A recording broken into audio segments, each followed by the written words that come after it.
이렇게 해서 미국을 포위하기 위해서 아시아라든지 유럽이라든지 그 오세아니아라든지 이런 쪽에 이 아시아 쪽에 이제 동맹국은 한국, 일본 뭐 이런 나라들이 다 여기 포함이 되겠죠. 필리핀 뭐 등등.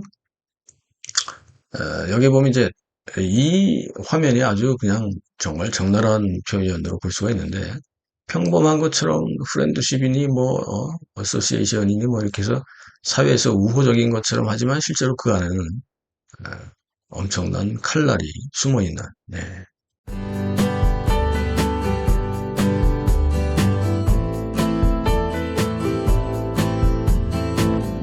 안녕하세요. 네. 믿고 보고 믿고 찾는 채널 김상순 TV입니다. 차이나 리포트 7번째 시간으로 오늘은 보이지 않는 거미줄 2천여 개가 넘는 중공의 글로벌 통전 공작, 통일 전선 공작의 실체를 말씀드려 볼까 합니다. 이 내용이 좀 굉장히 심각해지죠. 하나씩 좀 살펴보겠습니다. 해외의 중공이 이미 통전 공작의 실체를 연구한 미국에 있는 중국계 학자가 보니까 이게 엄청난 수입니다. 얼마나 되는지 한번 살펴볼까요? 뭐 숫자만 봐도 굉장히 놀랄 정도인데 보십시오. 셰릴 유라고 하는 실제로 이제 위라고 발음이 되게 됩니다. 이 중국 전문가인데요. 안보연구원이기도 하고 셰릴 위가 발표한 내용인데 이게 우연이 아니다. 오랫동안 이제 연구를 해왔던 사람인데요. 실제로 데이터가 증명하는 명백한 사실이다. 이걸 올해 1월 29일 날 미국에서 발표를 했습니다. 이 내용을 제가 좀 분석을 했는데, 일단 통일전선 공작 많이 들어보셨죠? 네, 통일전선 공작이라고 하는 것은 적의 내부를 분열시키고 아군을 확보해서 정치적 영향력을 행사하는 중공의 일종의 핵심 전략인데요. 이것이 통일전선 공작이 뭐 우리 많이 요즘 듣고 있는 초한전, 하이브리드 전쟁의 가장 중추적인 역할을 하는 기구들이라고 볼 수 있습니다. 네. 그런데 여기 보면 공개된 2천여 개 조직은 단순한 교민단체라든지 문화협회가 아니고 이들은 이 정치적 목적을 달성하기 위해 설계된 전위대 역할을 이렇게 퍼져나가면서 수행을 한다는 겁니다. 주로 활동은 내부 분열 전략입니다. 상대국의 내부를 분열시키기 위해서 조직적으로 움직이는 그것이 통일전선 공작입니다. 오늘 네 가지로 크게 요약을 해 볼 수가 있는데요. 첫째는 이 규모가 어떤지 한번 먼저 살펴볼 건데 먼저 요약해 드리면 2천여 개가 넘는다. 그래서 통전 조직의 명단이 이번에 공개가 됐습니다. 미국에서 1월 말일에 범위는요 서방 30개국을 포함해서 그 이상에 걸친 광범위한 침투를 당하고 있다. 2천 개가 넘는 거죠. 근데 이제 그 중에 세 번째로, 그 중에서 가장 핵심 목표는 역시, 미국이었습니다. 미국. 미국이 이제 가장 많은, 2천여 개 중에서 가장 많은, 기구들이 이 안에 들어가서 설치되고 활동하고 침투되어 있는 거죠. 물론, 우리나라도 포함이 되어 있습니다. 그렇다면 이 성격은 어떨까요? 이건 우발적 사건이 아니고, 여기에 보신 대로 장기적이고 아주 조직적인 시스템적 공작이다. 이 시스템으로 돌아간다는 거죠. 자, 이게 중국 공산당의 이런 통전 공작이 어제 오늘의 얘기가 아닙니다.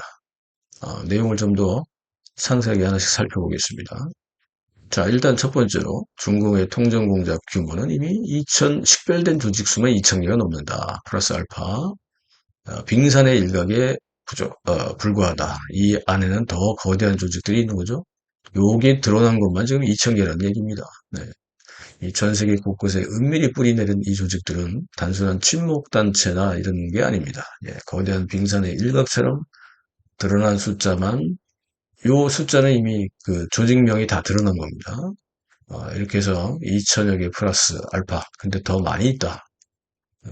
이런 얘기고요. 두 번째로 통전공작 범위를 보면요. 서방 세계를 포함한, 뭐, 미국을 포함해서 서방 세계를 포함한, 침투 확인된 서방 국가만 30개 이상이 된다고 하는 거죠.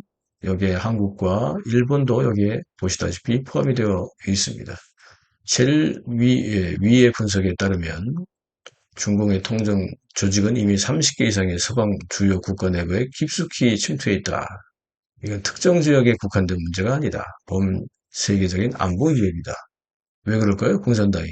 전 세계를 적화하려고 하는 그 욕심을 아직도 버리지 못하고 있기 때문이죠. 세 번째로 보면 핵심 목표는 어디냐? 역시 미국입니다. 예, 코어 타켓 핵심 목표는 미국을 목표로 하고 있고 30여 국에 걸친 네트워크의 최종 지형점이 바로 미국을 쓰러뜨리기 위한 거죠. 이 중공은 미국을 핵심 목표로 지정하고 여기에 모든 역량을 집중하고 있다는 겁니다. 예. 그렇다면 이렇게 이제 그 2천여 개 조직 중에서 상당수가 북미 지역에 미국과 캐나다 지역, 특히 미국 지역에 집중되어 있거나 미국의 동맹국을 통해서 미국을 포위하는 형태로 이게 활동이 되고 있다. 목표는 미국의 정책 결정 과정에 영향을 미치고 내부 갈등을 유발하는 겁니다. 결국 인지전, 미디어전, 정치전 모든 그 초안전, 하이브리드 전쟁이 미국을 중심으로 광범위하게 전 세계에서 펼쳐져 있다. 그리고 그 동맹국들도 예외가 아니다. 이런 거죠.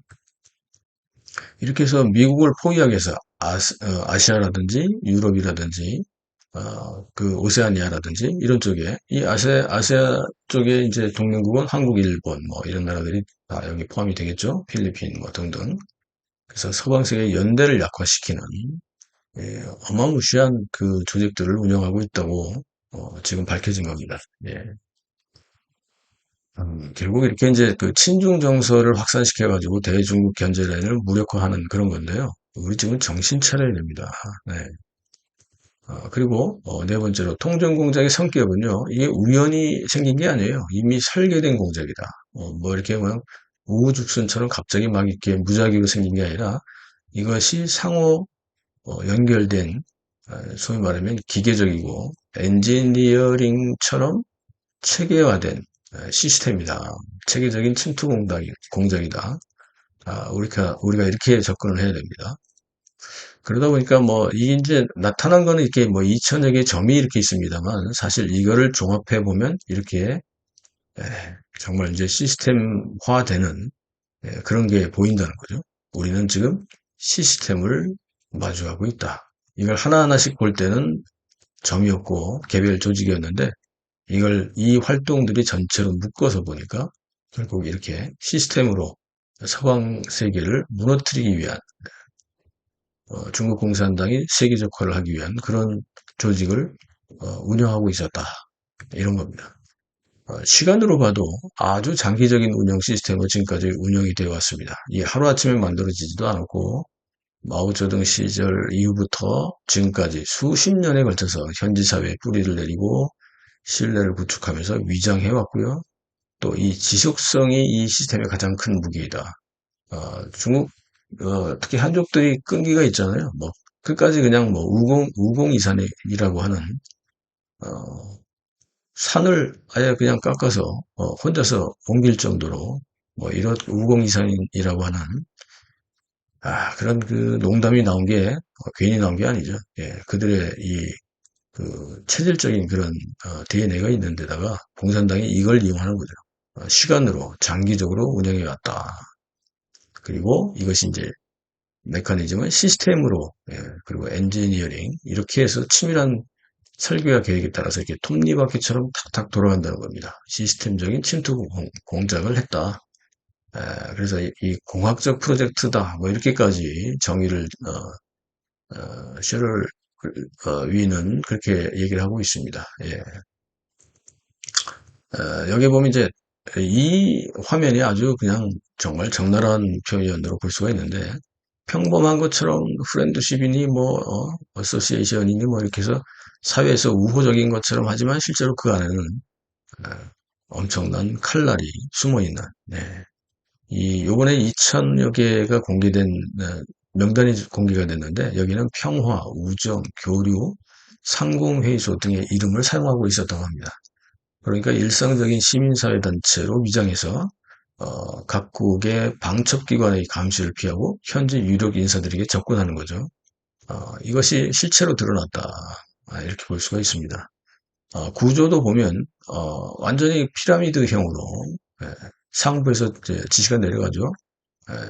센트럴 코맨드, CCP가 바로 그 명령을 하게 되고요. 그 뒤에 이어서 이렇게 하부 조직으로 내려가서 맨 밑에는 2천여 개의 조직이 거대한 피라미드 구조로 일사불란하게 위에서 지시하는 대로 이렇게 전략적 목표로 움직이고 있었다는 것이 이번에 들통이 난 겁니다.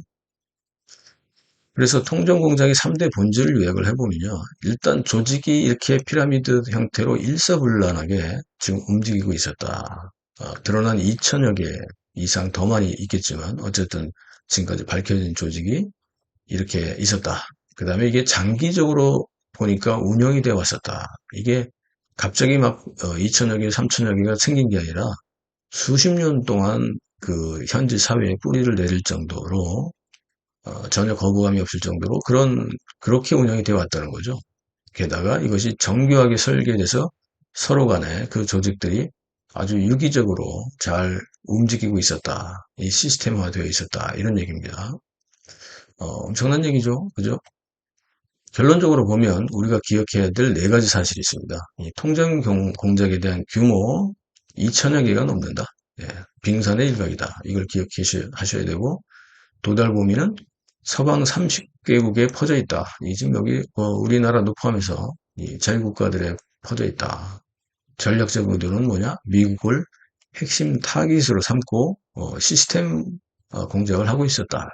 그래서 이 전문가인 셰릴 위 같은 경우는 장기적이고 조직적인 침투 방식으로 이 엔지니어링처럼 유기적으로 잘 설계되어 있었다. 그래서 이걸 조심해야 된다. 이런 경고를 지금 하고 있습니다. 결국 위협의 본질은요. 미국이 핵심이라고 하지만 동맹국들도 다 포함이 되기 때문에 이들이 추구하는 것은 문화나 이런 걸 가장을 했지만 즉 소프트 파워라는 것을 확산시키는 걸로 가장을 했지만 실제로는 샤프 파워 즉 이 엄청난 그 안에 선거 개입, 기술 탈취, 여론 조작 등을 통한 이런 인프라를 구축해서 아주 날카롭게 정말 그 샤프하게 이 엄청난 힘을 집중해서 도려내고 그 상대국을 그 꼼짝 못하게 만드는 그런 짓을 지금까지 해왔다는 겁니다. 그래서 마지막으로 그래서 결론은 2천여 개의 조직의 명단 공개는 끝이 아니라 이제 시작이다. 따라서 이 보이지 않는 제국의 실체를 인식하는 것만이 우리 자유주의와 민주주의를 지키는 첫걸음이 될 것이다. 이렇게 경고를 하고 있습니다. 여러분, 이게 뭐 세상에 자유는 공짜가 없는 거죠. 세상에 모든 게 다 공짜가 없듯이. 자, 여러분, 이 심각한 얘기 지금 어떻게 들으셨습니까? 제가 초안전 계속해서 그 인사이트 윈도우에서도 타 방송국에서도 제가 하고 있고 이 방송에서도 하고 있는데 여러분 우리가 마지막 그 얘기처럼 이 자유의 대가는 반드시 스스로 지켜야 되는 경계를 통해서 반드시 지금 지켜야 되는 그런 지경에 와 있습니다. 우리나라 대한민국은 지금 어디까지 와 있습니까, 여러분? 이거 생각하면 한심해지죠. 종북을 넘어서 충북으로 가고 있습니다, 여러분. 우리 다시 경각심을 가지고 우리 주변을 잘 살펴야 하겠습니다. 다음 방송에서 뵙겠습니다. 감사합니다.